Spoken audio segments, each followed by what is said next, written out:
जय श्री राम, हर हर महादेव। आइए जानते हैं क्यों किसी का भाग्य बहुत ज़्यादा खराब होता है, वह क्यों किसी का भाग्य बहुत ज़्यादा अच्छा होता है। सबसे पहले तो हम यह समझते हैं कि भाग्य है क्या। कई जन्मों में किए गए कर्म जब फलस्वरूप प्राप्त होता है तो यही हमारा भाग्य बनता है। इसीलिए कहा जाता है कर्म प्रदान विश्व करी राखा, जो जस करहि सो फल चाखा। कर्म और भाग्य अलग नहीं है, हमारे कर्म ही हमारे भाग्य को निर्धारित करता है। कर्म 3 प्रकार के होते हैं। पहला है संचित, प्रारब्ध और क्रियमाण। पूर्व जन्मों में किए गए कर्म तथा इस जन्म में किए गए कर्म कहीं न कहीं भंडारित रूप से संचित हो रहे हैं, इसे हम संचित कर्म कहते हैं। वर्तमान समय में किए गए कर्म क्रियमाण है।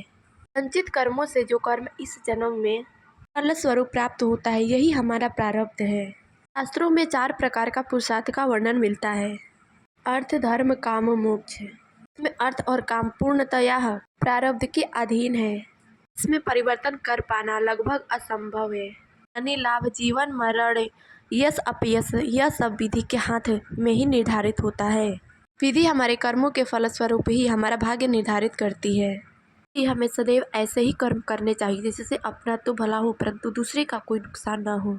प्रत्येक व्यक्ति चाहता है कि उसका भाग्य अच्छा हो, परंतु कुछ कर्मों की वजह से हमारा भाग्य खराब हो जाता है, जिसके फलस्वरूप हमें कभी कभी कोई कार्यों में पूर्ण सफलता नहीं प्राप्त हो पाती है। कुछ लोगों का भाग्य सदैव ही खराब रहता है। ये लोग चाहे कितना भी मेहनत कर ले, इन लोगों को इनके कार्य में सफलता नहीं मिल पाती है। तो आइए हम बात करते हैं उन 5 गलतियों के बारे में जिससे व्यक्ति का भाग्य खराब होता है।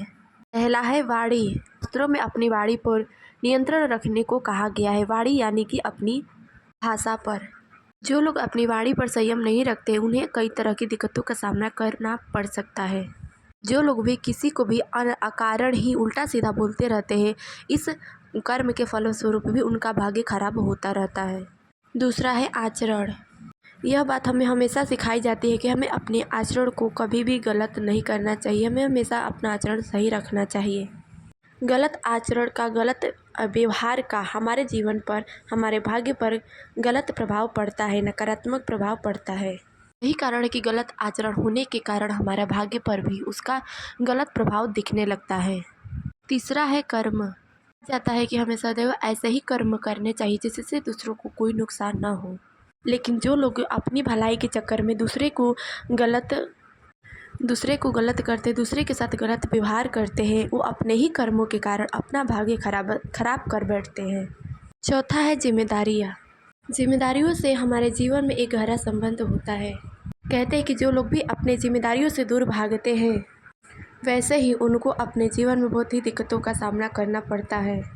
यही कारण कि अपनी जिम्मेदारियाँ न समझने के कारण, अपना कर्म न करने के कारण अपना भाग्य स्वयं ही खराब कर बैठते हैं।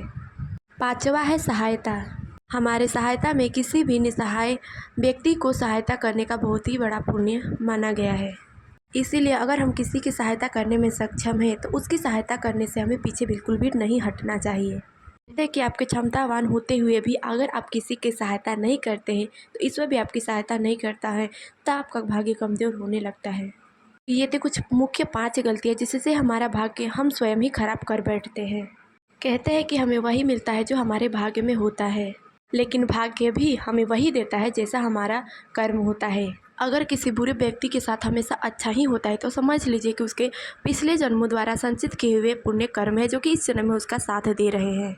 अगर आप बहुत अच्छे व्यक्ति हैं और आपके साथ बुरा हो रहा है तो समझ लीजिए कि आपके पिछले जन्मों का कर्म है जो कि इस जन्म में आप फलस्वरूप भोग रहे हैं। इसीलिए अपने कर्म पथ से कभी भी पीछे नहीं हटना चाहिए। आपके द्वारा किया गया एक एक अच्छा कर्म आपके लिए स्वर्णिम भाग्य को लेकर आता है।